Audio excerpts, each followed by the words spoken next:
I'm all up for calling out people for, not being British and all of that sort of stuff. But the amount of abuse that's been hurled at this woman, I feel so sorry for. I've not seen this.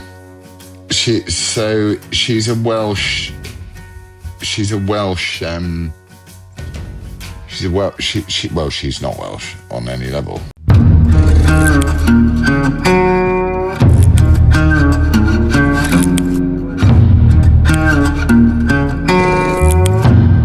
Hello, and welcome to another episode of Fox and Father with me, the Fox, and him, the Father. Look at that, Fro. It's coming back. It's getting there, isn't it? It's getting there. I'm going to the barber after this shooting, and I'm going to get it shaped up and trimmed a little bit. But yeah, my winter fro is back. What do they do? You're going to take a bit. How do you shape a fro? Just talk like the audience through. even it off, make it perfectly round and shaped, and then just, I don't know, sort the edges out. I don't know what they do. Just shape up, isn't it? You've got a little bit of grey creepy in, Calv. Yeah, I of have course. none. On the sides there. Yeah. I have none. No, you live an easier life than I do, obviously. Really? do you think that's true? Yeah. How are you? I'm so sorry is this our first one of the year? Yeah, it is. Happy New Year. Happy New Year. Sorry, we couldn't do one because I was away. I did try doing one. You know what Larry's like? He's very insistent about these things. So I did try doing one with Larry when we were away on the honeymoon. Oh. A chat with him, and it finished, and Harrison said, can you leave the app open so that it uploads it? And an hour after I'd left the app open, it had uploaded 1%. Yeah, I imagine the internet was awful out there. Well, Vietnam. They're not Vietnam. Let's be. Don't be Vietnamese. Take a Starlink with you when you go somewhere like that. Yes. Why doesn't Elon do a mobile phone Starlink? I mean, surely that would do. Portable one. You can take the little portable one with you everywhere, and it fits in your pocket. What? Yeah, just grab yourself a portable one. Harrison. Yeah. So you went to Vietnam. It was a late honeymoon. It sounded amazing. It looked amazing. Was it amazing? It was amazing. You know what was amazing? I'll tell you what. I'll stop looking at portable Starlink Mini. He's right. It does. Okay. I'm thrilled about that. Back to the show. But yeah, sorry. I tell you what was amazing is people in my family. I love my family obviously dearly, but they are a bunch of curmudgeons in a lot of ways. And one of the curmudgeonly things that I was raised on was, there's no point in going away. You have to take yourself with you. You stay and fight. And I'm like, if it's not, it's a honeymoon. And not that anyone said this about this particular trip, but that's generally the view whenever I decide that I want to go somewhere and see somewhere different. And there is an element of truth to the fact that you have to take yourself with you when you go somewhere. What does that mean? It's the idea that I think in that sort of old school English way that I was raised, it's like going on holidays for weak people. There's just something about it. Oh. That it was like, you're trying to escape reality. And I'm like, well, no, I suppose it is a very middle class thing to holiday, to go away. Maybe that's where it comes from. So anyway, we went, and after I'd done my, usual OCD neuroticism of, whatever I was neurotic about that day, we got into started this chat at about, 11 o'clock one morning. And this conversation about the deepest things in life extended over nearly 2 days. Of just non-stop, just talking about amazing stuff and just connecting. And I just thought, wow, that is why we're here. And because we haven't really, haven't had a chance to reflect on marriage and all that sort of stuff since the wedding. So it was incredible in that way. She dragged me off to do some cultural stuff, to look around pagodas and things, as women do. And we went to the Cranston pagodas, and one of the pagodas had this, went inside and it was beautiful, and there's like seashells, it was made of coral, and there's loads of different Buddhas. All of them look slightly creepy. Sorry to nothing against any Buddhists here, but they all they look really, maybe they just look really happy, but to me they look a tiny bit creepy. And then just as we're leaving this pagoda, this Vietnamese man comes up, and it's not a misrepresentation when Oliver Stone makes Platoon that the Vietnamese people go, no, no, no, no, no, no, no, no, no, no, no, no, no, no. Because this guy comes up and goes, no, no, no, no, no, no, no, no, no, and starts gesturing us to follow him. So I'm going, okay, fine. And I thought he was just going to show us around another pagoda. But he took us down the steps to the two van pagoda. You can look this up because I was frantically looking this up in between moments of trying to put my phone torch on, of what is called the 18 steps to Buddhist hell. Right. Just pause there for a sec, just so our viewers know. We have a UK citizenship debate coming up, UK-US relations and US civil rights and protest stuff. We do have some political stuff coming up, but I am genuinely interested. Why did you go to Vietnam? Hang on. I thought you were asking me how I was. Anyway, I'm genuinely interested. Like, why? Vietnam's not on my list. I don't... exactly, because it's not on anyone's list. And you can live like a king there for a tenner a day. Like literally a king. And a lot of people do. So a lot of people go to Vietnam and they use their 90-day tourist visa, and then they go into Cambodia and use their 90-day tourist visa, and then they come back and they flip and they flop, and you can live like a royal for £10 a day. So I understand why people do it. Living like a royal when everyone else is living like a pauper. Yeah, well, socialist elite. But I'm saying a tenner a day for English people, bearing in mind that going to the pub and having 2 pints of Guinness costs £12. More than £12. Anyway. So anyway, to the Buddhist hell. Buddhist hell had a lot of demonic pictures in it. What? And it took half an hour to get through it. It was tunnels under the ground. They took you down to their hell. Well, that's what it said in the two-van pagoda. Anyway, I'm aware that you want to get on the current events. No, I don't. I want to. I just wanted people to know we are going to move on at some point. But I'm genuinely curious about this hell that they took you to. Well, I don't think they have a hell. I think it's their imagination of what hell might be like to go through hell. So these tiny little gaps. Bearing in mind, Vietnamese people are quite small. I'm quite. Don't they reincarnate? Don't. My Buddhist theologianism or theology is not. That's even the wrong word, isn't it? So I don't know. I was sure Buddhists believe in reincarnation. Obviously, it's a heathen faith and it's false, but I didn't know they had a concept of hell. So that's fascinating. Yeah, so that was that, and then we got back and we straight back to the madness of life, preparing for going to court in 6 weeks. Must have been nice to have a break from all the lawyers. Yes, I did get an email from the lawyers saying, can we have a Zoom? And I went, no, not unless it's absolutely categorically urgent. You can't have a Zoom until I get back. So I'm now back, which means I'm available for a Zoom. Don't Zoom me though, please, lawyers. Okay. So how are you? Avoiding the cold? Yeah, avoiding the cold. Here in Michigan, it's very snowy. It's been snowing. Well, it was snowing up until, I think, from Thanksgiving up until just before Christmas. Then it stopped for Christmas. And then since New Year, it's been snowing nonstop. It's quite blizzardy, quite snowy. The roads are very slippy. If you don't have four-wheel drive, I wouldn't advise going out on those roads. It's the kind of snow where you turn a corner and the rest of the car turns a moment after, which is quite fun, actually. That's a pickup too as well. Pickups are really loose on the back end, aren't they? Yeah. How is the F-150? Love it. It's surviving. It's chugging along. But if I didn't have that, I wouldn't be able to get anywhere. When I was in Britain, I rented a car and they gave me this tiny, tiny little compact Mercedes. And I kid you not, it was painful to drive. Because you imagine me, my knees were up to about here. It's like when you see a clown unfold himself from a Mini Cooper in one of the Simpsons episodes. It was like that.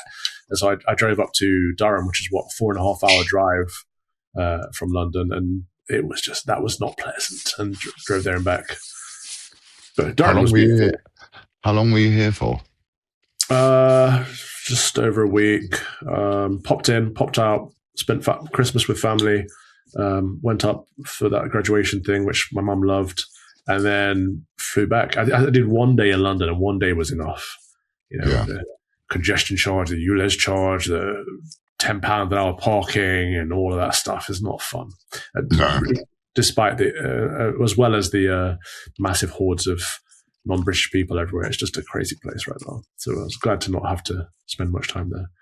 I had a feeling of feeling sorry for them. Just quickly as a final thought before we get on to things, there's this lady who's called a Welsh ambassador or something. She's online. If Harrison could put a picture of her. I'm all up for calling out people for, not being British and all of that sort of stuff. But the amount of abuse that's been hurled at this woman, I feel so sorry for. I've not seen this. She's a Welsh. She's not Welsh on any level, which is why it's. So what's the debate? So is she? Well, what, she's in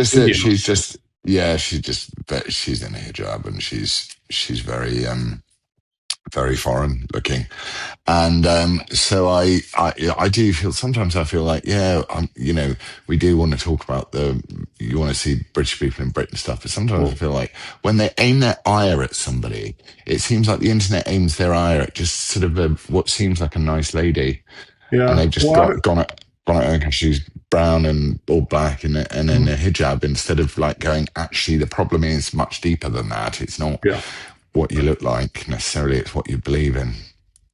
Well, there's some of that, and even if it is what you look like, even if that has some part to play in it, is how you treat people is important.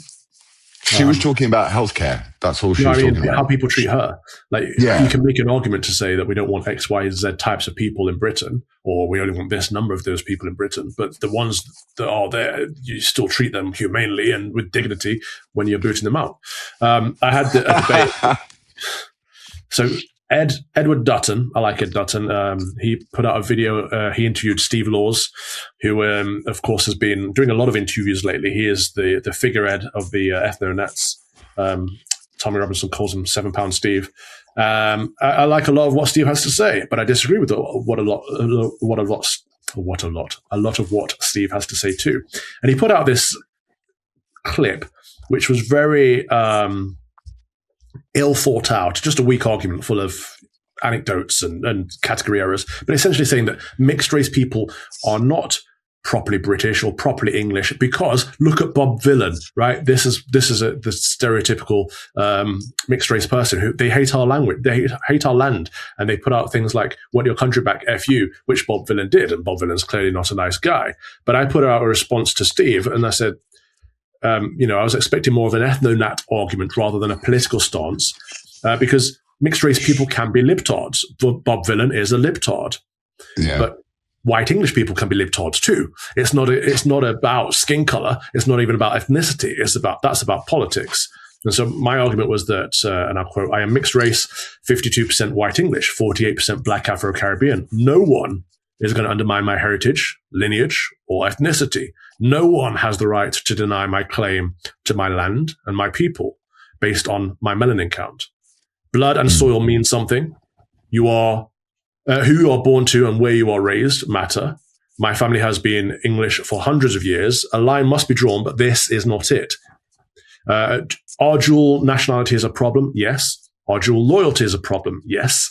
Do all mixed race people fall into both of those categories? Of course not. In fact, many white English people fall into those categories too. This is not an argument for deporting people based on their ethnicity. It's an argument for deporting people based on their politics, and that is a civ-nut argument, not an ethno-nut argument. Anyone with English parents and English grandparents has a claim to England. If you start proposing to deport Englishmen, you've lost the argument over about, 2% of the population who are nowhere near the primary problem. 10 times that number of people, at least in Britain, are foreigners. Deport the 20% of the population who are not at all ethnically English, Welsh, or Scottish. 11 million plus people who have zero claim to the land or the people. Does that make sense? Yeah. Except one bit which I want to ask you about, which is dual nationality is a problem. So I suppose you're then referring to somebody who, I suppose Kemi Badenoch is the first person that would almost come to mind in that situation, because she does hold a Nigerian citizenship as well, doesn't she? Yeah, she's. Rishi Sunak also had an American one. I think he got rid of his. Boris Johnson had dual nationality. I don't think our prime ministers. I don't think our. What was Boris Johnson's second nationality? American. No. Yeah, he had an American passport. Boris. I don't think our cabinet ministers should have dual nationality. I think if you're going to serve in England, you should be English and only English. And if you have a dual nationality, you should give that up, because otherwise you have dual loyalties. You can't be loyal to two countries. We've had that conversation a lot of time. I swear by Almighty Allah that I'm going to be a good MP. It's like, really? Right. But my point is that what Steve Laws and them lot are doing is they're overreacting now. They're overcorrecting. Like, they're saying it's more important to be white than to be English, and forgetting that, yes, for 2,000 years, for the entirety of England, English people have been white, but that's not the determining factor. That is a consequence of place and people. And so we now have people who do have English heritage, who do have English grandparents and great-grandparents and great-great-grandparents, who have a claim to the blood and to the soil, who don't happen to be 100% white. I am half white, half black, and I dare anyone to try and kick me out of my country. I am English till I die, and I would fight to the death over that. And so it's a case of who are you wanting to kick out and why. Yes, there are people in England who do not belong in England, who weren't born in England, don't have any claim to the soil, don't have any claim to the land, or any blood claim, don't have any parents or grandparents or great-grandparents that have any claim to it either. So yes, that is an issue. But people who do, how is that an issue? And pointing at someone like Bob Villan is a very weak strawman argument.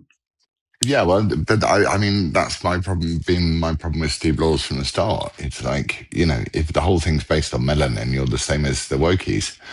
It's because they have nothing else. They don't have a set of beliefs. They don't have a faith, and so they put their faith in their skin color, which is he's a victim.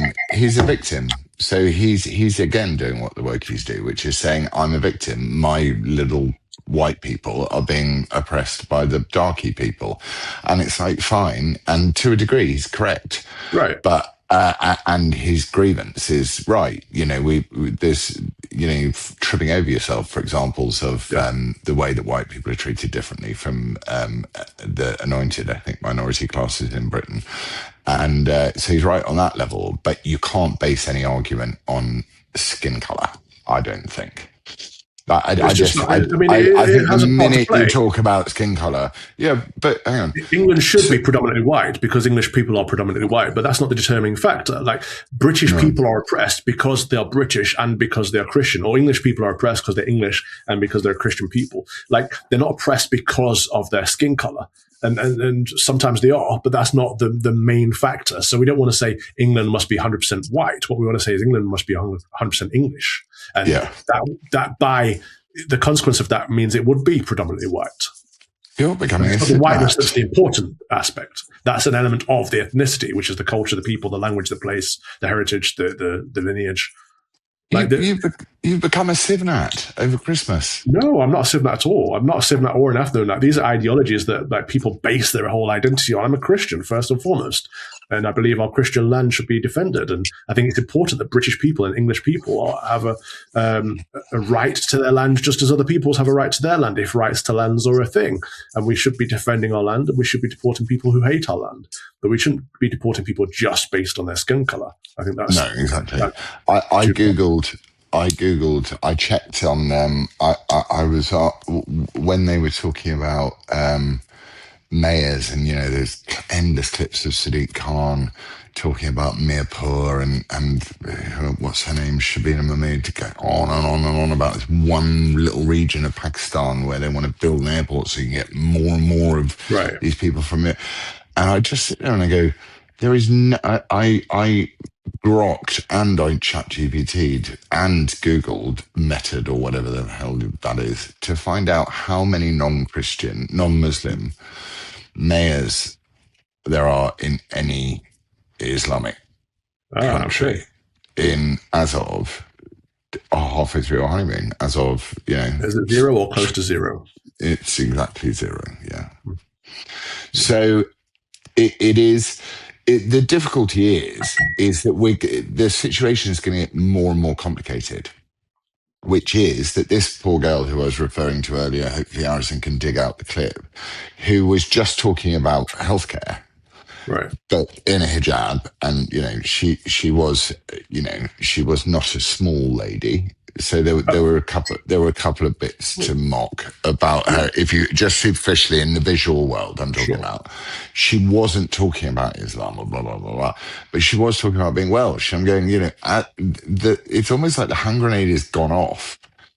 The muted noise is in the ear already. But these people are going to claim to be British because they happen to have been born here. Well, she's making the same mistake that Steve's making, but from the other direction. Like, she's not Welsh. She will never be Welsh. If she wasn't born in Wales, she doesn't have Welsh grandparents or parents, and she has no claim to the blood or the soil. She's not going to be Welsh, but she can appreciate Wales and Welsh culture. She can love Welsh culture, and she can come and become a British citizen in Wales, but that doesn't make her Welsh. And so that's important. That distinction. The other thing that drives me mad, I was talking to Sunil Sharma this week. I don't really talk to people that much, but I spoke to him and I really liked him. Is this obsession on that side of the argument with like indigenous land and stolen land and trying to go back to year 0 of where we all came from, but at the same time saying, well, I'm Welsh. Right. Hang on. How does your indigenous argument pass over onto this conversation? Because surely you're stealing my land. You literally are stealing my land.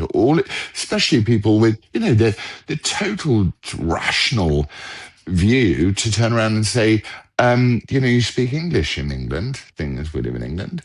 It's like, well, that's the language of the indigenous people. And they're very offended. And now we're going to go into what we actually... We take these things for granted. So it goes back to the word right. Do we actually have a right to our land? No, we claim our land through sheer willpower, through politics, through warfare, and through time and culture, and building these things up. As a British culture has been built up over over 1,000 years, right? And so that it means something and it matters. American culture has been built up over a quarter of that, but it means something and it matters. But American culture is a good example because it's not the same as what it was 250 years ago, which was mostly English. And just before that, there were, some savage tribes who liked to kill each other lived here, but they didn't cultivate the land and they didn't build a culture here, which has been replaced. Yes, absolutely. But the crux to that is it could be replaced again. And that's the same for all of us. Like Britain, we take it for granted that what British culture is and who the British people are, but that's been built up over centuries and it could be changed overnight. And so if we want it to stay the same, we have to fight for it. We have to cling to it. And that's the difference. No. We've got to fight for the Danish people and Greenland, which has always belonged to Danish people. Come on, Cal, we've got to protect the national sovereignty of Denmark. We have to protect our own national sovereignty. Whatever happens in Greenland has if you're Keir Starmer, he's an idiot. He gives more of a shit about Denmark than he does. He cares more about Denmark. That's an interesting one because from the American perspective, I see that as so I don't believe in neocons. I don't believe in a world police, right, of going around spreading more democracy. I think that's lame. It's gay. But I do believe in imperialism, right? Colonialism. I believe in going around and building your empire and spreading the Christian faith. I see that as a good thing and slightly different to the neocon spreading of democracy. But is that what they're doing? If they're saying, look, we need Greenland because it's closest to Russia and China, and we need to protect this geographic space, it will be amazing for our empire, then good for them, do it. And the same with Venezuela, if they need to do that. But if they're doing it because, we need to for capitalist reasons or for neocon reasons or spreading more democracy, I think that's fake and gay. So it depends on the motivation behind it, really. Well, the motivation is obviously pretty simple. It's not about democracy on any level. The Greenland's been ignored by everybody for ages until they suddenly worked out that it's a very strategic and useful thing for America to have control over. And also clever the way that Trump has done it, in my view, to turn around and bring back into question this idea of what an ally is. Caroline Levitt's thing where she spoke very, very, they're trying to ask her about Greenland, and she's trying to turn around and go, "You're not our allies anymore." And Starmer got a special mention in that speech that Britain, and we were warned by JD Vance in Munich, and I think we've just been warned again. It's like, you are not our allies. You think that we bemoan the special relationship when we've got Obama, who's like, you're at the back of the queue unless you do all of our woke socialist crap. And then Trump turned around and said the same thing. He said, if you don't prioritize free speech in your societies, then you are not our allies. Why should we foot the bill for you to behave like a bunch of commie wankers? Well, it's a good point. I mean, we are allies technically. We do have allied agreements. Yeah, no, I know. Like, for example, Israel has no allied agreement with America. But we are bad allies. And actually, the special relationship has always been propaganda. It always has been. We've used that to rope America into our world wars, into our European wars, to make them into world wars, where America probably wasn't in their best interest to do so. So we've used America. As our empire crumbled, we've used them because they were strength. They were the big guys. And so I think it's right for America to say, well, we're putting America first now. And the whole of NATO is just sponging off America. Why? What does America get out of it? America actually benefits from a weak Europe. Not too weak, strong enough to stand up to Russia, but not strong enough to stand up to America. Well, I mean, Europe could never stand up to America, could it? I mean, at the end of the day. I mean, it did do for the entirety of history up until 100 years ago. Well, it's only since World War II that America has been the biggest empire in the West. Like, before that, it was Britain, and Germany was approaching levels of Britain, which is why we ended up with World War I and World War II, or to some degree. France had major empires before that. So Europe has had the biggest empires in the West for most of civilized history up until very recently. So again, we take it for granted that America is the biggest, but it's only because they benefited monetarily, massively so, after World War II, whereas we didn't, because we owed them a lot of money. I think we just they could funnel loads of money into their military where we couldn't, and we shrunk. And actually, we signed stupid agreements where we had to shrink the size of our armed forces. Well, we're still signing deals to sign away even Daniel Hanan, who I think is a bit of a wet on a lot of issues. Even he was saying, if we gave up Chagos for money, if we sold it, because Britain needs money, then okay, great. But the reality is that we're paying to give it away. This endless. Why do we want to give it away? Like, what do we get out of giving it away? Nothing. I think we should be gaining more territories, not giving away territories. It's ridiculous. I couldn't agree more, which is what capitalism is so good at doing. So, sorry, just to quickly revert back to the hotel that we were staying at, that the economy in Vietnam is growing faster than almost anywhere else in that part of the world. Yet it's so dedicated, and you drive down the road and you'll see hammer and sickles everywhere. But they're allowing people to prosper, outsiders to prosper. Do you know what I mean? And I suppose the model has been reversed in the UK in some way, which is like, we'll somehow increase our wealth if we allow a load of foreigners in. And that's a good model. That works in the Arab states. You can move to Dubai or Saudi Arabia or Qatar. You can move to these places. And most of the time when you move to these places in Arabia, you don't become an Arab, right? You don't even become a citizen. It's very difficult to get citizenship. You definitely don't get the nationality, or you don't become one of their people. But they do allow you to prosper. They allow you to make a lot of money. They allow you to pay taxes. But you don't get to vote. You don't get to change their culture. You don't get to change their laws. You expect to live within their culture and their laws. That makes sense. It's common sense. I don't know why we don't do that. If we're going to have any immigration in Britain or in America, in the West in general, then there's an argument about whether we should at all. But if we are going to have some, people should come over and expect to live by our laws, our culture. They should not be able to vote. The fact that there was a debate in Britain recently about should we ban foreigners from voting? Like, what? How is that not already the law? It's ridiculous. But also that was again slightly misleading. So if you look into it, which foreigners are allowed to vote, Rupert Lowe was being a bit bombastic about that. But let's talk about foreigners and what is a foreigner and what values are within inside a country. So as I'm going into Saigon to get my Did you wear one of those flight, hats like Raiden from Mortal Kombat? or no, Lizzie did a lot though. Did she? And yeah, Send me a pic. And yeah, I know it caused quite a lot of stir on the internet. That did. On the internet? Oh, it's online. I was focusing on the hat, but because obviously I see her acquisitions, her not her acquisitions, her natural bodily figure all the time. So I wasn't thinking so much about the bit below the hat. I was thinking about the hat itself, but most of the comments seemed to be about what was going on, from the shoulder down. Oh, she's Mrs. Fox on Twitter now. That's sweet. Yeah, she is. She's managed to do that.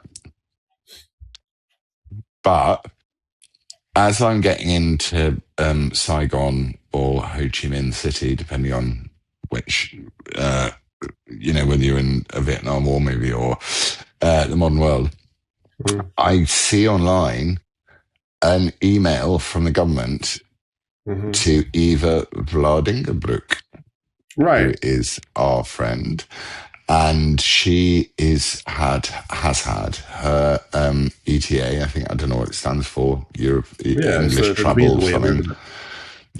Unappealable, totally banned. She's not allowed to come to the UK.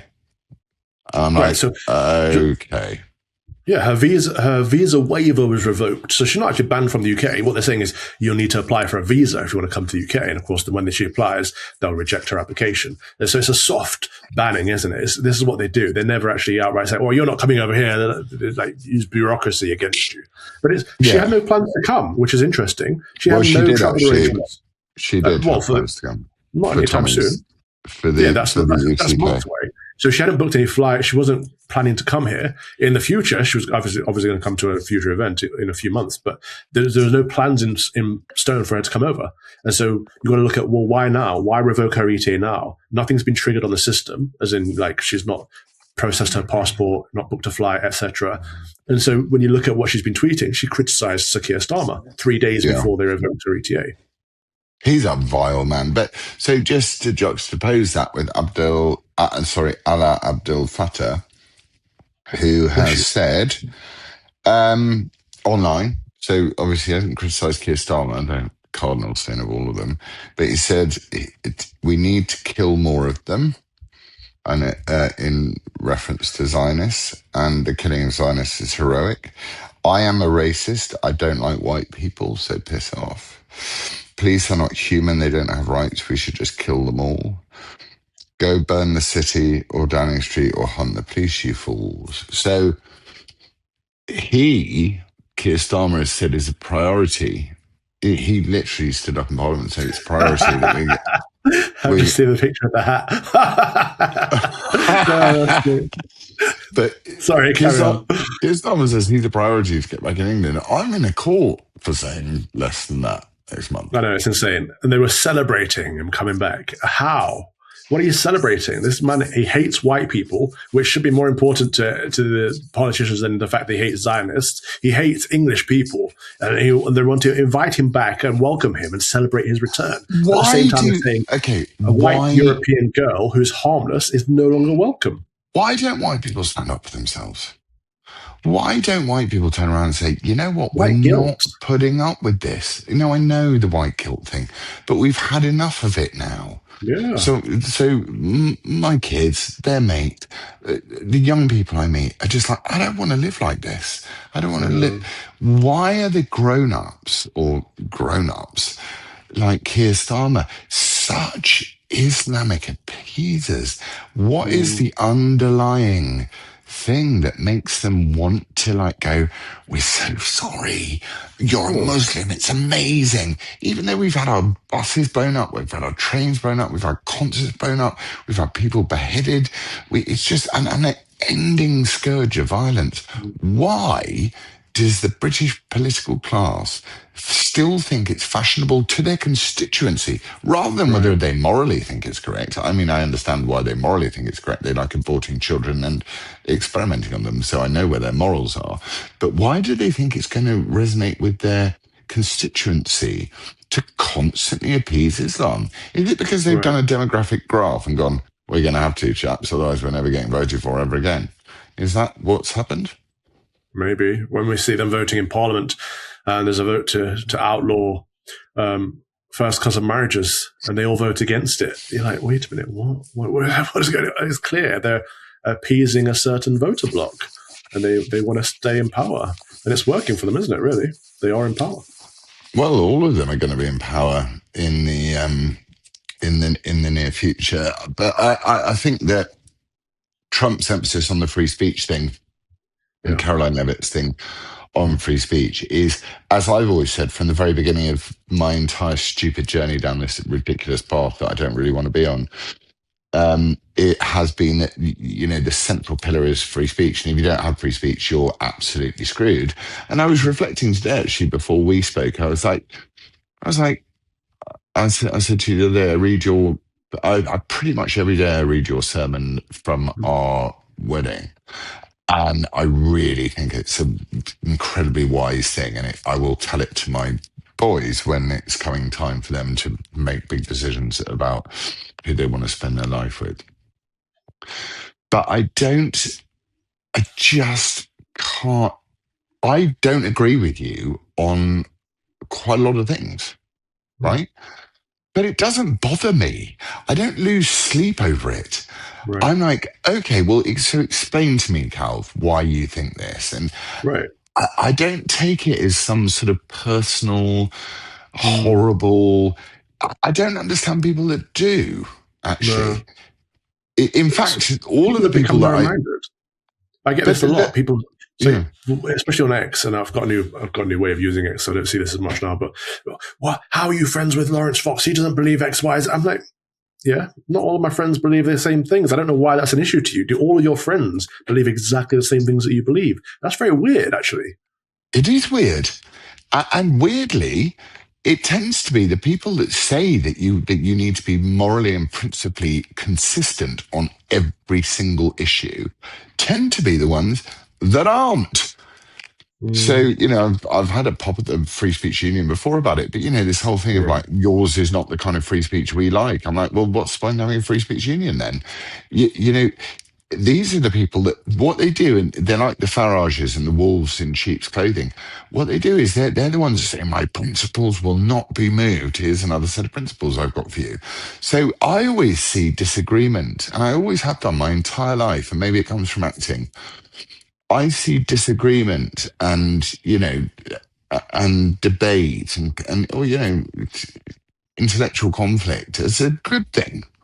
I think it's fascinating when people don't agree and to draw them out. And my mum always used to say, draw people out, or try and understand why they think what they think, rather than just shit on what they think. And over the many years of doing that in my life, I've actually developed some wisdom, which is don't just hate people because they don't agree with you about things. Go, why do you disagree? And I think that's what Trump's point was. It was like, this is the fundamental cornerstone of what differentiates the West from, you know, the no church, no state, no nothing, just Islam that we're under attack from. And well, he's out there at Davos right now at the WEF saying something similar, like globalism has failed.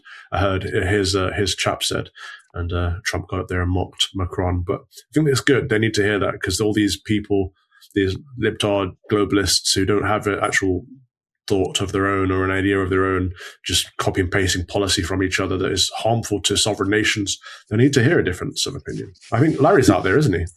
Larry's out there. I'm going out to Poland next on the weekend, actually, to go, and I'm going to Auschwitz because I've never been, and I want to go to Auschwitz because I just want to go there, and I want to go and see. I'm going to go and meet a few people out in Poland, because Poland seems saner than almost everywhere else in Europe at the moment. You know. Yeah. Sure. in terms of what they do in terms of their politics.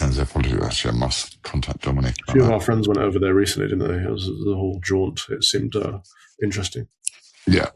Okay. Right. I wanted to ask you about I wanted to ask you something. What do I want to ask you? Oh. Can you hear dogs in the background? No. Going mental. Okay. Oh, right. Yeah. This Don Lemon thing. Can you, first of all, let's just watch that video now. So, yeah.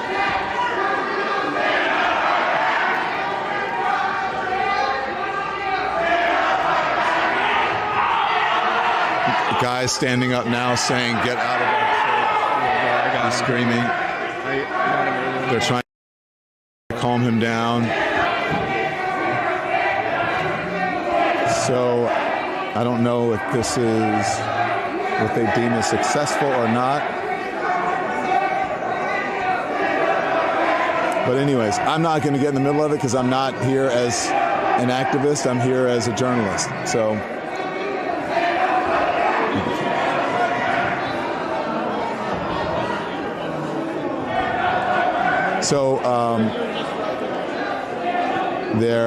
I don't think they know what to do. I'm sure they probably call the local authorities right now, and they'll show up in a bit. But so far, no one has been hurt. People are just really angry and upset. And members of the church are trying to get them to calm down. But this is the beginning of what's going to happen here. When you violate people's due process, when you pull people off the street, you start dragging them and hurting them and not abiding by the Constitution, when you start doing all of that, people get upset and angry. And if you remember what the civil rights movement was about, the civil rights movement was about these very kinds of protests. And for some reason, in our modern era, people think that in order to have protests, you got to be, what time you can protest. There's nothing in the Constitution that tells you what time you can protest. You can protest at any time. That's the whole point of it, is to disrupt. To make uncomfortable. And that's what they're doing. And that's what I believe when I say everyone has to be willing to sacrifice something. You have to make people uncomfortable in these times. If you see how uncomfortable people uncomfortably... Just these crazy anti-ICE protesters that somehow not only have no respect for the law or the sovereignty of the land, for national borders, for the people of the country. Not only do they have none of that, but they have no respect for the church. So they stormed a church, and they purposefully said, you can see this footage of Don Lemon saying, it's going to cause trauma to the people in the church. And it did. There's these little girls there crying, for goodness sake, because they're all there to worship Jesus Christ. And in comes this mob of libtards shouting and screaming and rioting, essentially, in a place of worship. Well, in this country, it goes against the First Amendment, which is the freedom of worship. And so they're going to face consequences. There's the FACE Act. There's the KKK Act, actually, which will be there'll be a lot of poetic justice if Don Lemon gets found guilty through the KKK Act, which means you can't impede someone else's civil rights. And again, the First Amendment is the right to freedom of worship as well as right to freedom of speech.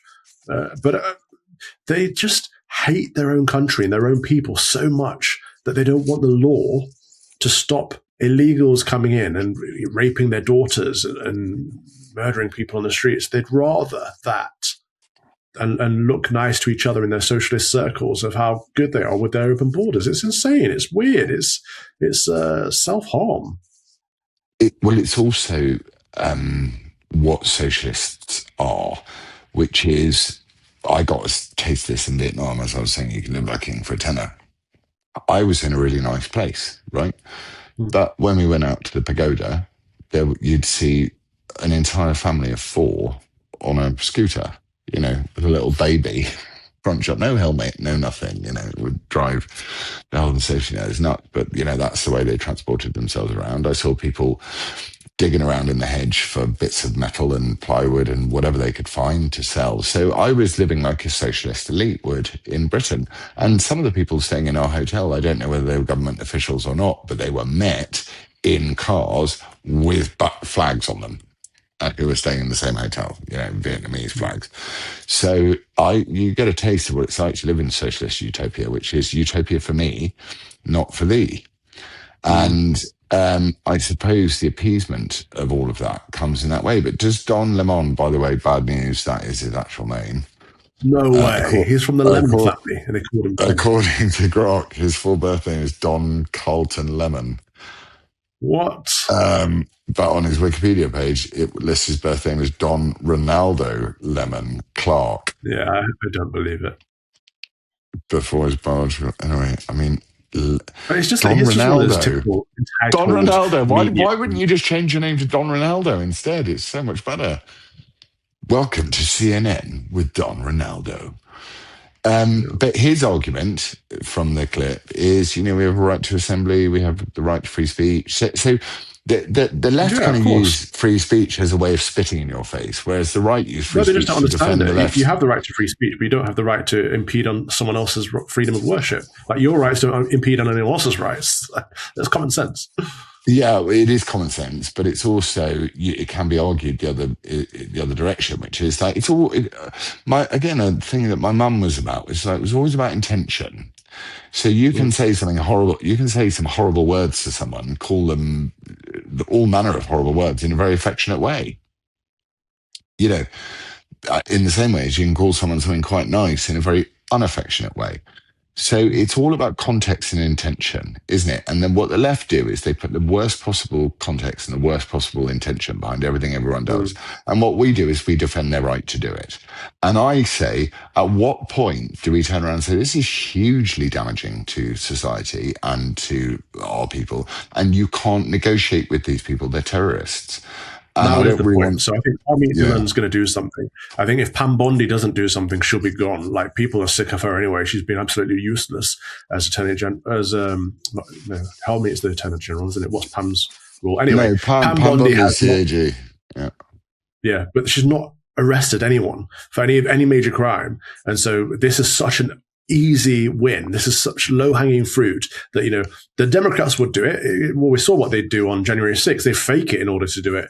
And so the Republicans are in power now. They need to clamp down on evil from the other side and not just pander to them and try to be nice to them. It doesn't work. People are sick and tired of it. What do you think of, so I always look to America as a beacon and, always have, and you obviously so much do that you've gone and lived there. So my fear is the sort of, not fear. My interest is the enormous fluid nature of American politics, is that you could get the Dems back. I mean, you could get them back at the end of Trump's tenure, in the same way as we could get here, which no one ever listens to when I say it in the UK. Is like, you can carry on defecting from the Conservatives all you like, but they're going to get 19-20% of the vote, and Reform are going to get whatever they get. I mean, the Greens and the Libs and the Labour, who are actually the most right-wing party in Britain at the moment, which is ironic, they are going to have a bigger voter bloc than the Reform Conservative bloc, I would suggest. I think. So just to correct myself, Pam Bondi is the Attorney General. Harmeet Dillon's the Assistant Attorney General for Civil Rights, the DOJ. But Harmeet does stuff. Like, she's good. I've disagreed with her on stuff in the past, but she gets stuff done. Pam Bondi does not. But to your point, this is why the Republicans, now that they are in office, they have the House, the Senate, they have the presidency. They need to do some stuff, right? And so they need to prevent the left from destroying the country, because when the left get back in, when the Democrats get back in, they will impeach Trump. They will flood the Supreme Court with a whole host of Democrats. They will do whatever they can to turn this country into hell. And so Republicans, while they've got power, need to use it for good and stop. Is this the problem I have with right-wing people or conservatives? It's the same thing the Conservative Party did for 14 years. It's just it's conserving the Liberal Party from before them. Like, we conserved Tony Blair's hell for however long. The Republicans are doing the same, conserving the Democrat hell. Like, turn things around, become more of a reactionary, like, seek truth, tradition, goodness, but through order. This is what the right should be doing. Yeah, the difficulty in that, just as philosophically and practically, is that the right want less control. So Jordan Peterson would talk about, make your own bed, order over chaos, and all that sort of stuff. But order to a right-wing person is leave me the hell alone. Essentially, that's what order means to them. Whereas to chaos, to a left-wing person, it's like, I was thinking about devolution today. And Wales and the Senedd, they want to increase the number of seats in the Senedd by, I don't know, a third or something. It's ridiculous. So the idea of devolution and letting people look after their own stuff is a good idea. But what happens is that whenever you create a system, the left will hijack that system immediately. So, whereas the right won't. So ultimately, the simple principle of devolution is quite good, which is, you sort out your own problems. But actually what happens is it just gets hijacked and you get a bunch of lunatics saying you can only drive 20 miles an hour over the whole of Wales. So for the right to do something, what the right should really do is actively promote individual liberty, to say, this is your country, how do you want it to be? So it's sort of, rather than legislating it, because you can't really legislate freedom. I mean, you can in the First and Second Amendment, but you can't remove a judge that was appointed by Biden. You can't remove that judge. You can remove the judge's power. The judges are bullying the president. That shouldn't be possible. So you remove some of their power. You remove the filibustering. Like there are things active steps you can take, and they need to take those steps. And then when something comes up like this, you arrest Don Lemon. Should have been done yesterday, right? And it's very public, and it sets an example, because this is what they do. We know that the left are the fascists that they accuse us of, but we can learn something from them. And we never arrested him.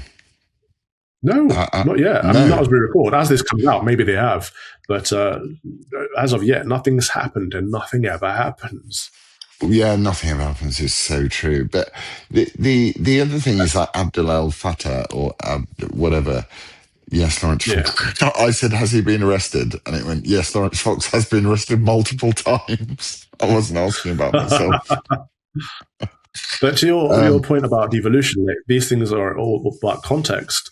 So in Britain, we shouldn't have devolution, right? We have the United Kingdom of Great Britain and Northern Ireland. Like England runs those countries from our parliament, which is why people, when they say to me, we need an English parliament, I'm like, no, it doesn't work that way. The English parliament runs the entirety of Britain, or it should do. So there shouldn't be a Scottish parliament and a Welsh parliament and a Northern Irish parliament. They shouldn't have them. Get rid of them. That doesn't work. Whereas in America, it's the exact opposite. The federal government shouldn't have as much power as it has. The states is where the power should lie. And each state is essentially its own state, its own country almost. And it has independence and its own micro cultures, and they need to be protected too. That federalist idea is very different to what we have in Britain. And so the context matters. Yeah. So it's interesting. I'm just now looking at this. So he hasn't been arrested, but Harmeet, who I love. Harmeet Dillon, by the way, is my Fox and Father follows.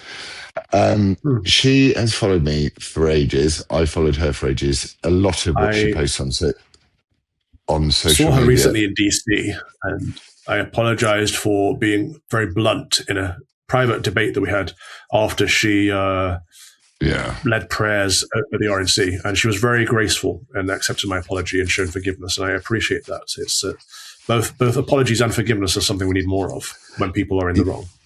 Also understanding, or I certainly think that one's got to separate out a political ideology from a faith.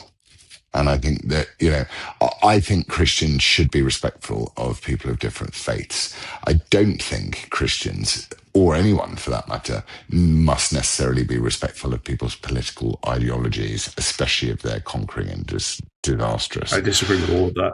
Everything you just said. I don't think we can separate politics from faith, because our politics should come from our faith, because our faith is what's right and wrong. And I don't think we should be respectful of all other faiths. I think some faiths are evil. I don't think you should be respectful of all other faiths. I'm not saying. You're hearing me out. You see, you could take some of my mother's advice.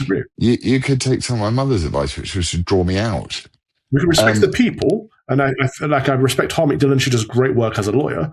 I don't respect her faith. I don't respect anyone's faith that's not Christianity. I think false faiths are bad for the person and for our society. Okay. I think that God would ask us to reject false idols, 100%. Yes. But I also So think we should reject Buddhism, Sikhism, Hinduism, Judaism, Mohammedanism. We should reject all of them. Now, that's not to say we should be horrible to people. We should love all people. Even our enemies need to be loved. And so the respect is for the individual, but the false ideologies and the false religions should have no respect from us as Christians whatsoever. We should smash false idols at every opportunity we get. Why was Jesus so patient with people? Who said he was? Well, pretty much every time he met someone. He was. No, pretty much every time he met someone. What about when that dude died, and he was like, "You got to come. He's dying," and he didn't come for 2 days. Lazarus. That wasn't an issue of patience. That was he wanted to prove a point, and which he did. He did very well. But I don't think Jesus was. Of course, he was patient, but I don't think he should.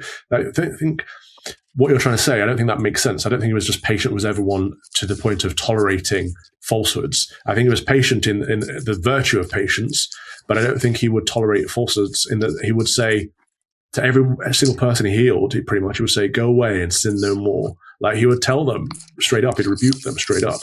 He wouldn't say, "Okay, bothers me that I'm a libtard, and everyone thinks I'm Adolf Hitler." It's really unfair. I'm a total libtard. Right, we're going to have to go on to the questions because I can't get to the bottom of it. Okay. Nicki Minaj apparently wants Don Lemon arrested, which is good. She is so cool. I'm loving Nicki Minaj lately. She is so cool. Okay, let me get to our questions. I'm going to go to ones that Harrison has picked out rather than the ones like, "Why are you such a terrible father, failed actor and politician?" I'm like, okay, thanks, mate. Right, okay. SY Beyond 88 asks us, with the amount of Muslim issues in the UK and around the world, are you worried that it has now gone too far and other religions will get overrun? Yes. We need to denounce Islam as evil because it is, and we've gone over this why it's evil so many times, but we need to stop treading on eggshells and just do it. We need to eradicate it from our lands. Okay, so there's a load of Islam questions because obviously people love it. So sorry, Mr. Flags. Good name though. Johnny Boy 57. Why do people believe and follow Labour in their plans when the lie just gets harder? I understand that the Tories hardly made it any better, but what choice do we have as the working class? Is reform our only chance?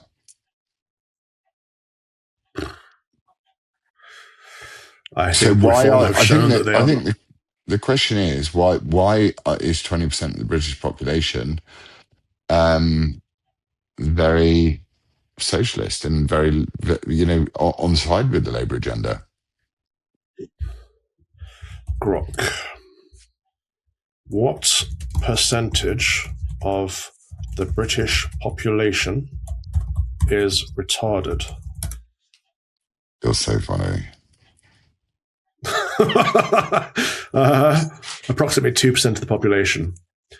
So I don't know. I don't know why 20% of the population votes for Labour. I suppose they must be either burying their heads in the sand or I don't know. Something wrong with them spiritually. So this week, for some... Yeah, reform. Talk to me about reform. Is reform the only answer? They've shown that by recruiting many Conservative rejects and apparently some Labour rejects coming up too, and not just people with experience, but people who harmed our country, like Nadim Zawahi or Zahawi, whatever it is, the one who pushed the jabs on young people, wicked, against JCVI advice. So even against the pushers, he was pushing it harder.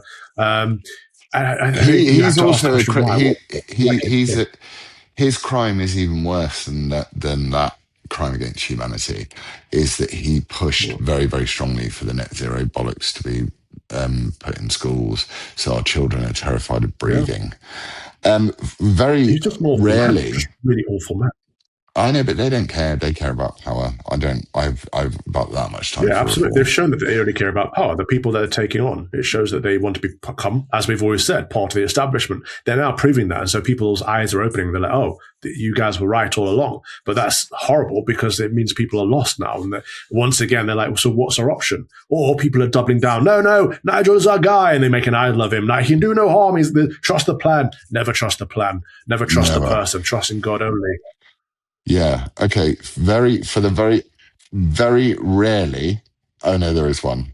I love it. I was like, wow, there's some actual questions when I go lob in some questions, and at least half the questions are, why are you such a failed person? So I'd just like to reach out to AD, Kuman AD, for saying fake priest and failed actor, back for more bigoted shite. Thank you. Thank you for watching.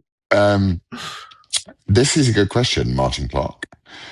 Can you clarify, and this is obviously a dig at me because he's, can you clarify if Jews should be allowed to sit in the House of Commons in your Brave New World, Laurence? So that's obviously a question for me. Laurence? I say, are you creating a Brave New World? Well, only according to Martin Clark. Oh, he doesn't follow me, so it's just but that's so weird. If you don't follow somebody, but you will engage, I don't understand that. And he's not a bot. I don't understand the mentality of people that spend their time making jabs at people they hate. Like that's that negative space of just, I don't like that person, let me go and tweet them. It's like, what is wrong with you? There's something seriously mentally and spiritually wrong with you. I tweet at people for a response. If I tweet something at someone, it's because I want to know, or I want to expose. Anyway, what's your answer? My answer is yes. My answer is absolutely. Why? Yeah, because they're putting their hand on the same Bible. No, they're not. They're literally not. Well, they're putting their hand. They're not putting their hands on this.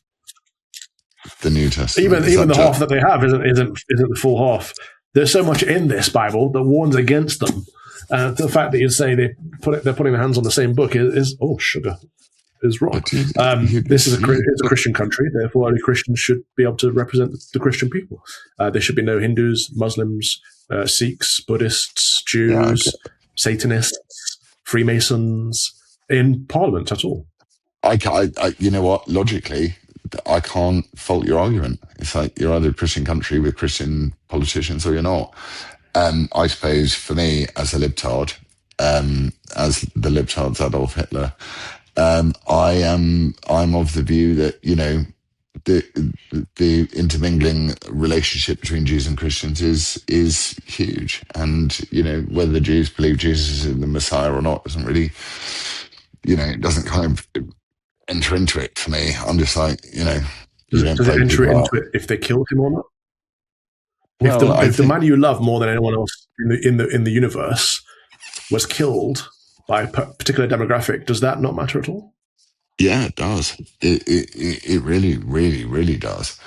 And I think that's where a lot of anti-Semitic feeling comes from, which is that, the Jews did it. And, I totally understand the argument. It's not that I don't understand the argument. I just don't. I think that the purpose of if the right turns on the Jews, I think the right will lose. And I want the right to win. Lose what? I think it will lose the things that people like Farage are after, which is power. And I would much rather that the right have power than the left have power. The left are actual Satanists. These people chop off children's penises and stuff. So it's really bad what they do. So in that sort of pragmatic Winston Churchill type way, it's the worst form of government except all the others.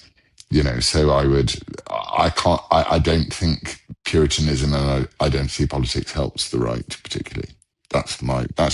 It's a lazy view, but it's a view, If we compromise, we've already lost. It doesn't matter to me. Oh, look. Oh, okay. Here's a good question. I've got down to the bottom. So the top were full of quite good questions, but the bottom one is Q. This is from again, someone who doesn't follow me, called Cubic Flares. Picture of Trump dressed as Hitler in his thing. Who is the bigger see you next Tuesday?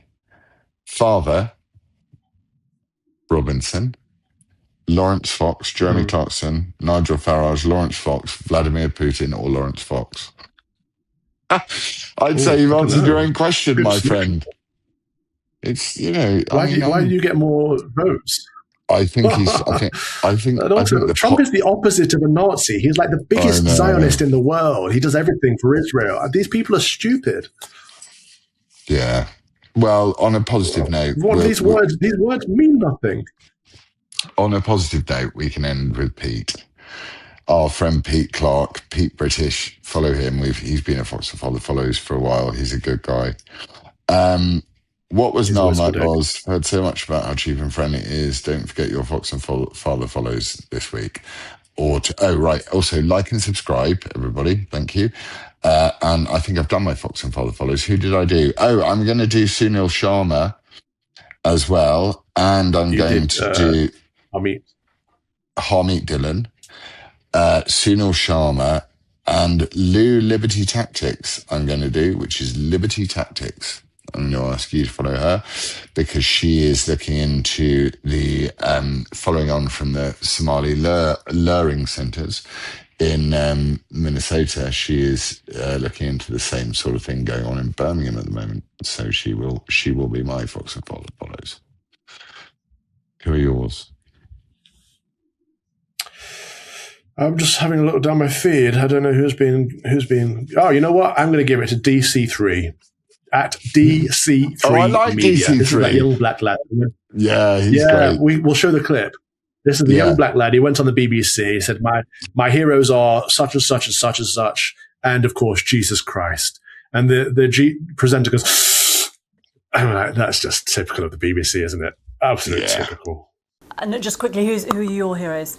My heroes are Santan Dave, Kendrick Lamar, most of all, Jesus Christ.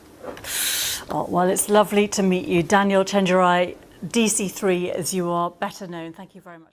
God-hating, vile, deceiving. I'm so done with paying these people's salaries. I mean, at least with the BBC, you have a choice whether you choose to pay for the salaries of these wankers, and I don't. And I haven't paid their salaries for over 10 years, so I'm thrilled that I don't contribute to that propaganda wastrel.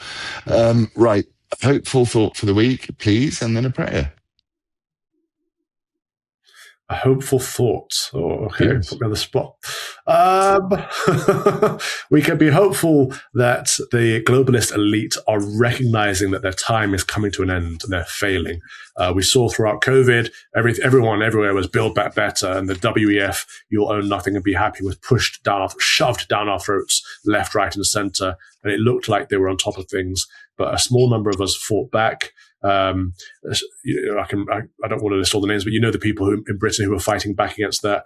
And now, fast forward to today, when WEF is happening, and we have people protesting, as some of our friends there protesting, but we have big politicians like Donald Trump pushing back and saying globalism is over, you guys have failed, and Klaus Schwab himself gets up there as the Nazi villain. We are losing the people. They no longer see us as the people to shape the narrative. It's coming to an end. And we're like, yes, it is coming to an end. We will not follow you. We have never followed you. We don't want to follow you. And our politicians should also stop following you. So there's hope in that. Globalism is coming to an end. I would take the knee to that. I would. Right, prayers out, Calv. We have a prayer. And, today is the feast day of St. Agnes.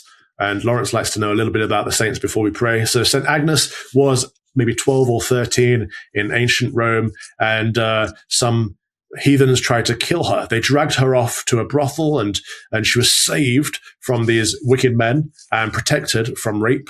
And her virginity purity was protected. And then they tried to burn her at the stake, and the flames would not touch her body. and she was, again, protected. Eventually, they killed her by beheading, but she embraced it with joy, and she is now a martyr. She is now a saint in heaven, interceding for us because of that. Her strong faith is what kept her alive, and her strong faith is what took her to heaven. So let us pray. Almighty, everlasting God, who dost choose the weak things of the world to confound those things that are strong, mercifully grant that we, who keep the festival of Blessed Agnes the Martyr, may perceive within ourselves the effect of her prayers. Through Jesus Christ, thy Son, our Lord, who liveth and reigneth with thee in the unity of the Holy Ghost, ever one God, world without end. Amen. In the name of the Father, and of the Son, and of the Holy Spirit. Amen. Amen. I quite like that. He just used the weak to intercede with the strong, or whatever it was that you said. Is quite good, isn't it? That's the world for you. It is good. All right. That's how God works for us. He takes our weaknesses and uses them to his advantage. He turns our weaknesses into strengths, and I love that. Yeah, and the best people are the only people you ever want to surround yourself with. Best people you want to surround yourself with are people who are aware of that one simple truth.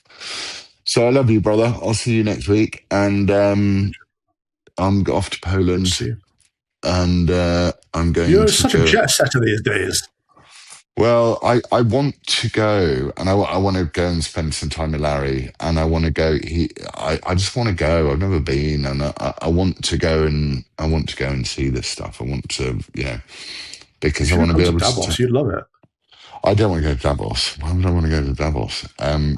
Our friend Callum Smile cornered Bill Gates. I know, but I'm not interested in like Davos is just like, sorry, but asteroid. Not a big one, but that would be fine by me. I mean, it's good if you're going to protest, but what I'm not supportive of is people like Farage saying, "Oh, I want to go to the WEF and mingle with the elite." Again, showing their hands. Get some money, exactly. Yeah. The mark of the beast. Anyway, thank you all for watching. We're praying for you. Thank you.